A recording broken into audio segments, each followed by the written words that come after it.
ہیں کیا انہوں نے یہ گمان کر لیا ہے ان یسبقونا کہ وہ ہم سے بچ جائیں گے، ساء ما یحکمون بہت برا وہ فیصلہ کر رہے۔ من کان یرجو لقاء اللہ فإن اجل اللہ لآت، جو شخص بھی اللہ سبحانہ و تعالی کی ملاقات کی امید رکھتا ہے تو بے شک اللہ سبحانہ و تعالی کا مقرر وقت لآتٍ ضرور آنے والا ہے۔ وَهُوَ السَّمِيعُ الْعَلِيمُ اور وہ سننے والا اور خوب جاننے والا ہے۔ اللہ پاک فرما رہے ہیں ان آیات میں کہ اگر کوئی برائی کرتا ہے، برے اعمال کرتا ہے تو وہ اللہ کا کچھ نہیں بگاڑ، اور اگر کوئی برے کام کرتا ہے اور وہ یہ سمجھے کہ اللہ پاک نے مجھے کچھ نہیں کہا، میں اللہ کی دسترس سے باہر ہوں، یا اللہ تعالیٰ مجھے کچھ نہیں کہہ سکتے، تو اللہ پاک فرماتے ہیں یہ اس کی بھول ہے۔ وہ اللہ سے بچ سکتا ہے، دوڑ کے کہیں جا سکتا ہے؟ کہاں جائے گا؟ اللہ پاک کی زمین ہے، اس کا آسمان ہے۔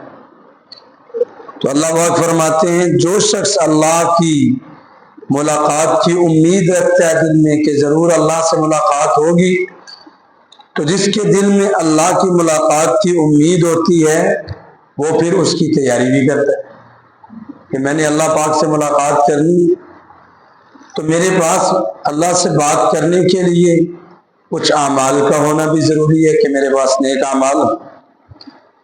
اللہ پاک فرما رہے ہیں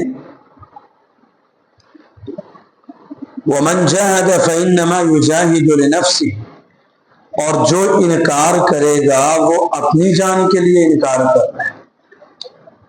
رسول کریم صلی اللہ علیہ وسلم نے ارشاد فرمایا اگر پوری کائنات کے لوگ ایک میدان میں اکٹھے ہو جائیں اور سارے کے سارے لوگ ہی سب سے بہترین انسان جیسے بن جائیں، نیک بن جائیں، اللہ پاک کی بندگی کرنا شروع کر دیں، تو ان کی بندگی کرنے سے اللہ کی بادشاہت میں ذرہ بھر بھی اضافہ نہیں ہوتا۔ اور اگر ساری دنیا کے لوگ گنہگار بن جائیں، جن اور انسان بھی، فرمایا یہ سارے مل کے اللہ کی بادشاہت میں ذرہ بھر بھی کمی نہیں کر سکتے۔ اگر میں اور آپ اللہ پاک کی عبادت کرتے ہیں، بندگی کرتے ہیں، تو یہ میرا اور آپ کا فائدہ ہے، اور اگر میں اور آپ گناہ کریں تو اللہ پاک فرماتے ہیں یہ نقصان تمہارا اپنا ہے۔ ان اللہ لغنی عن العالمین، اللہ پاک تو تمام جہانوں سے بے پرواہ ہے، اسے کسی کی ضرورت نہیں ہے، مجھے اور آپ کو اس کی ضرورت ہے، اس کی رحمتوں کی، اس کی بخششوں کی۔ اللہ کریم سے دعا ہے اللہ تعالیٰ قرآن مجید اور سنت کے مطابق ہمیں زندگی گزارنے کی توفیق نصیب فرمائے۔